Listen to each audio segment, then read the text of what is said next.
This is the story of a man who began his stunt career as Evel Knievel's first bodyguard.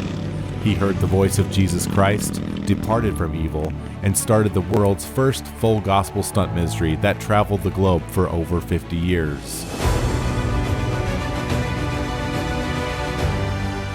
When Gene Sullivan first met Evel Knievel in 1970, he had just finished 2 naval tours of Vietnam, had won 5 heavyweight boxing championships, and was on the verge of signing a contract with Rocky Marciano.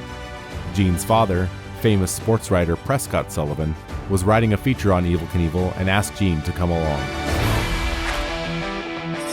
Knievel invited Gene to his jump at the Cow Palace, where the biker gang known as the Hells Angels attacked Knievel and started a riot. Gene instinctively rushed to Knievel's aid, skillfully fighting off several attackers and ushering him to safety. Evel was so impressed, he hired Gene on the spot, appointing him personal bodyguard and right-hand man. Gene's time as Knievel's bodyguard was full of adventures and escapades, but ultimately Gene had bigger plans and set off to start his own stunt business. Gene founded Shamrock Associates and was quickly gaining momentum when he was contacted by Knievel's former promoter, Kenny Brown. Kenny offered Gene a contract containing a corporate sponsorship, celebrity endorsements, and an international stunt tour worth over $2 million. It was at this time when Gene was invited to a Christian businessmen's breakfast. He reluctantly agreed to go, and upon hearing a short testimony, Gene was so moved he offered up a simple prayer. I just totally gave my life to God. I knew He wanted everything. I knew He wanted just everything that I had. Gene had made a practice of obeying the voice of authority in his life, and this time was no different. He canceled his stunt contract and gave up his opportunity at Fame and Fortune, becoming a lowly shipping clerk for a Christian publishing house and barely making a living wage. He served the ministry for several years, organizing events, mowing lawns, and giving himself to being a true disciple.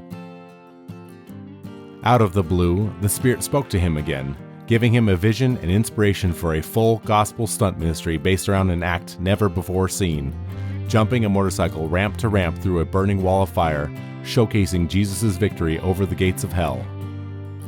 Gene had no bank account, no credit card, no sponsors, and didn't charge admission, yet Jump for Jesus was an instant success.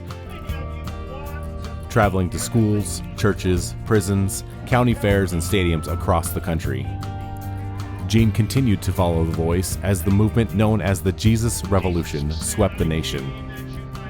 And he witnessed many amazing wonders and times of ministry, including a chance encounter with Prescott, who suffered from Alzheimer's and only wanted to confess to a holy man, not knowing he was talking to his own son. Later, Gene reconciled with his mom, a World War II command bomber pilot who had survived a devastating plane crash, and revealed to Gene a long-held secret about his father and the most famous sports figure of his day.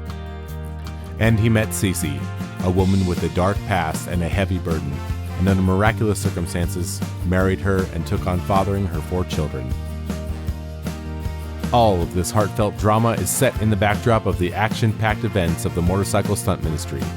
Jump for Jesus traveled the globe and ministered to thousands of people, everyone from school children to a king, and eventually, Evel Knievel himself. Knievel had his own conversion and sought to reconcile with Gene.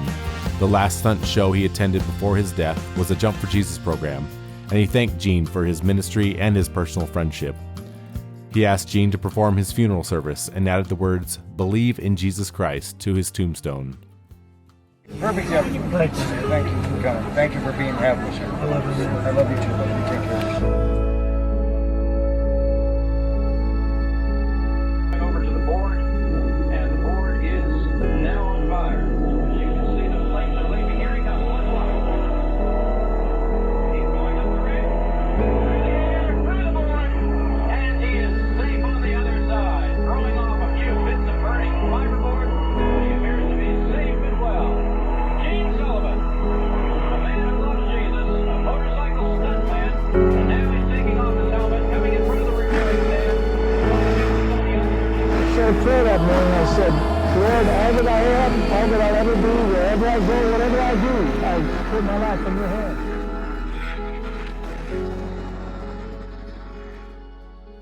So be the light shine.